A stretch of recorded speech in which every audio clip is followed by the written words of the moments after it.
Ethiopia, home to more than 100 million people, the original home of the coffee bean, seat of the African Union, and a nation whose roots stretch back into ancient times. Ethiopia has been heavily settled, going far back into prehistory. Da'amet is the earliest known kingdom in this region, and was a contemporary of ancient Egypt and Nubia to the north. On the opposite side of the Red Sea, facing Da'amet, was the kingdom of Saba, in modern-day Yemen. These kingdoms appear to have had close ties, and some even theorize that they may have formed a single kingdom. According to Ethiopian tradition, this was the home of the legendary Queen of Sheba. She converted to the faith of Solomon of Israel, and bore his child, who returned to Ethiopia to rule as king, beginning a long line of Ethiopian kings who claim direct descent from King Solomon. The Ethiopian Church today maintains the Ark of the Covenant was brought to this ancient kingdom during this period, and is being kept safely there under guard for more than 2,500 years. For unknown reasons, Da'amet gradually eroded into several city-states and successor kingdoms around 400 BC.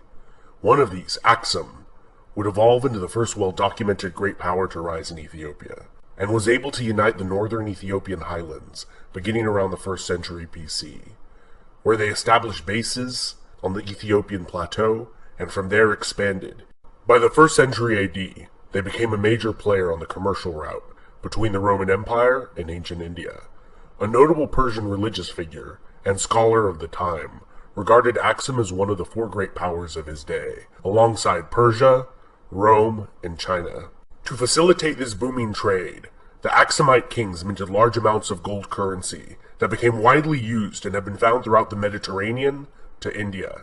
Around 325 AD, the king Ezana converted to Christianity, making it the state religion, and was also the first state to ever use the image of the cross on its coins.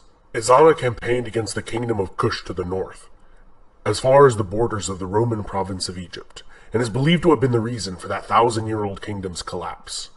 Included in his many titles were King of Kings, King of Saba, King of Salhen, and King of Himyar, which are all in modern-day Yemen, indicating that he either controlled or annexed these kingdoms.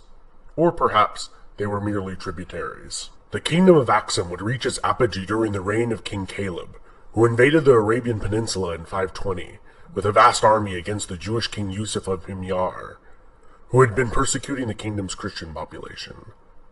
5 years after installing a native Christian viceroy, one of his own Aksumite generals killed the viceroy and declared himself king of Himyar. This general turned king, Abraha of Himyar, is mentioned in the Quran for his failed invasion of Mecca in the year 570.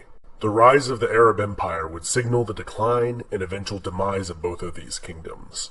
Aksum was completely cut off from any contact with the Christian Roman Empire and the vast revenues generated from Roman trade. The kingdom of Aksum had a slow decline and began to contract back into the highlands. The kingdom of Alodia formed on its northern border and converted to Coptic Christianity and spoke a Nubian dialect, in contrast to Aksum's Semitic dialect and script, used since the days of Da'amet in the 9th century BC. According to Ethiopian tradition, around the year 1000, a female pagan warlord overthrew the kingdom of Aksum, laying waste to the land, burning ancient churches to the ground, and hunting down all members of the royal family of Aksum. The last of her dynasty, which ruled over a much diminished kingdom, was overthrown by Maratakla Haymanot in 1137, establishing the Zegwe dynasty, although some scholars believe this dynasty was established earlier. The most famous ruler of Zegwe dynasty was Gebre Lalibela, who constructed 11 churches, carved straight from a single piece of stone, and attempted to construct a new Jerusalem as his new capital in response to the capture of the Old Jerusalem by the Muslims in 1187. Despite the piousness of the Zegwe, they had one thing working against them in the eyes of many of their subjects. They did not claim direct descent from the biblical King Solomon, and around the year 1270 they were overthrown by a dynasty that did claim Solomonic descent. This Solomonic line of kings ruled Ethiopia for more than 700 years, with a brief interruption during the 14-year Abyssinian Adal War, in which the Adal Sultanate was able to annex Ethiopian Abyssinia with Ottoman help, only to be beaten back to their original borders by the Ethiopians with Portuguese assistance. The Age of Princes was a period in Ethiopian history from 1769 till 1855, when the country was de facto divided within itself into several regions, with no effective central authority. It was a period which the emperors from the Solomonic dynasty were reduced to little more than figureheads, confined to the capital city of Gondar, and local warlords fought each other for supremacy. This came to an end with the reign of Tewodros II, who re-established his dynasty's authority over the nation. However, this respite was short-lived, and he would commit suicide instead of being taken prisoner by a British expedition.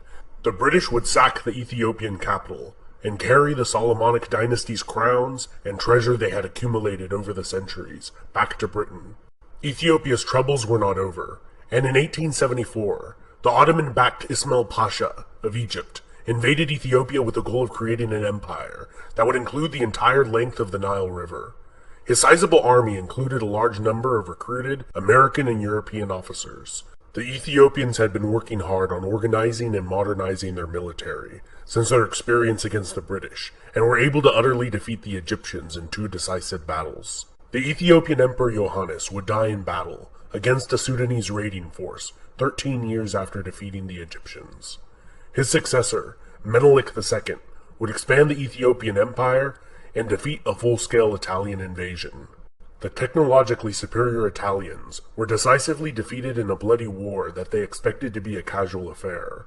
40 years later, masterminded by the Italian journalist turned dictator Benito Mussolini, the Italians invaded again, this time sending an overwhelming force of approximately 500,000 men, 600 aircraft, and 800 tanks. Despite this, the war was still a long and bloody affair. The Italians gained little from the annexation and committed widespread atrocities against the Ethiopian population, which they never fully managed to control. Ethiopian Emperor Haile Selassie returned to Ethiopia from exile in England to help rally the resistance. The British began their own invasion in January 1941 with the help of Ethiopian freedom fighters. The last of the organized Italian resistance in Italian East Africa surrendered in 1941, ending the Italian rule. The Solomonic monarchy was fully restored after the war.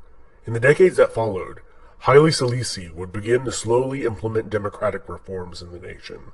However, many blamed his grasp on power for the slow pace of modernization. During the Cold War, Selassie received the backing from the United States, and when widespread drought and famine hit the nation in 1974, the aged monarch was overthrown by a socialist faction in the military. They viewed Selassie as an agent of the corrupt capitalist West, and united with Eritrea, forming a larger chaotic state that was plagued by infighting and disastrously planned and implemented socialist policies.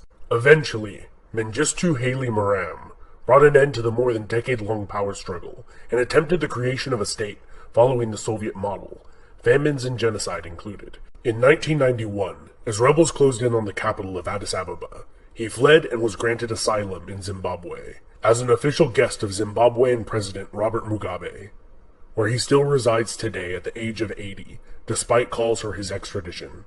This was followed by a transitional government in Ethiopia, which drafted a new constitution allowing any of the nation's ethnic regions to secede if they ever wanted to. Eritrea did so right away, and the remainder is the modern nation-state of Ethiopia. This has been Epimetheus. Huge thanks to all my awesome patrons over on Patreon who help me with this channel's expenses, and my fantastic subscribers. If you're new to this channel, don't forget to sub, hit the bell icon to get notifications every time I make a new video, and smash that like button. One more interesting bonus fact for you if you made it to the end of the video. The Rastafari religion, originating in Jamaica in the 1930s, regards Ethiopian Emperor Haile Selassie as the second coming of Christ and the embodiment of Jah on earth.